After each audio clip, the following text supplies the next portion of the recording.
you must stay at home. That is why people will only be allowed to leave their home for the following very limited purposes: shopping, one form of exercise a day, any medical need, and travelling to and from work, but only where this is absolutely necessary and cannot be done from home. That's all. If you don't follow the rules, the police will have the powers to enforce them, including through fines and dispersing gatherings. We will immediately close all shops selling non-essential goods. We'll stop all gatherings of more than 2 people in public, excluding people you live with.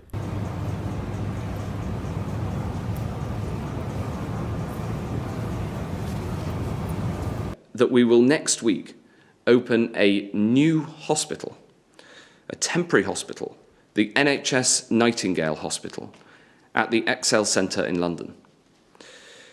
The NHS Nightingale Hospital will comprise 2 wards, each of 2,000 people.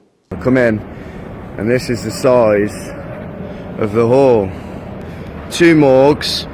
This hall is 1 kilometre long, you know, and there's a hall out on the other side as well. Welcome to NHS Nightingale. Today we launch NHS Volunteers.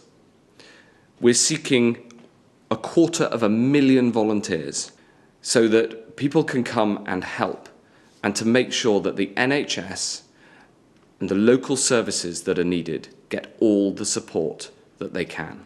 I can tell you that in just 24 hours, 405,000 people have responded to the call.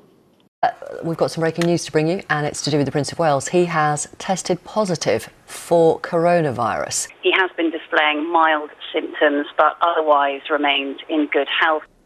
The government will pay self-employed people who have been adversely affected by the coronavirus a taxable grant worth 80% of their average monthly profits over the last 3 years, up to £2,500 a month.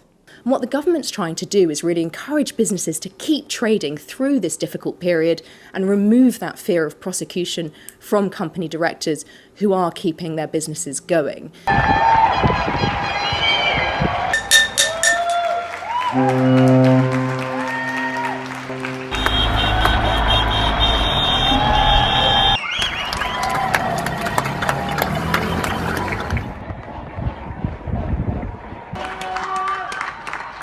Well done! And this virus, of course, affects us all. It's been announced that the Prime Minister and the Health Secretary. It comes as the Prime Minister and the Health Secretary tested positive for coronavirus. Tested positive for the virus. As you're no doubt already aware, the Prime Minister has coronavirus and is self-isolating at home in Downing Street.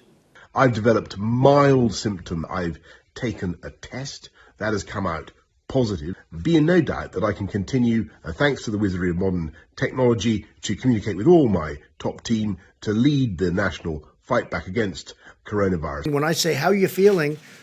And the first thing Boris said to me is, we need ventilators. Some patients say they lost their sense of smell and taste. But 17% had diarrhea. And the diarrhea could be a prodrome. It could happen a couple of days before you have the other symptoms. 260 patients have died in the past 24 hours, bringing the total to 1,019. The number of deaths that arise out of this epidemic in the UK, if it's less than 20,000, as Sir Patrick Vallance said, that would be a good result. It will only happen if we stop the transmission of the virus.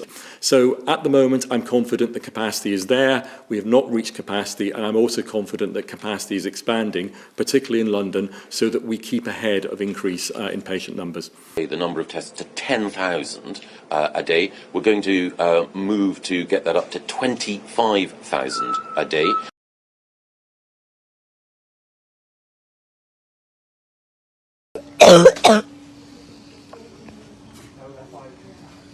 If anyone is thinking of taking any chances, just take a look at me.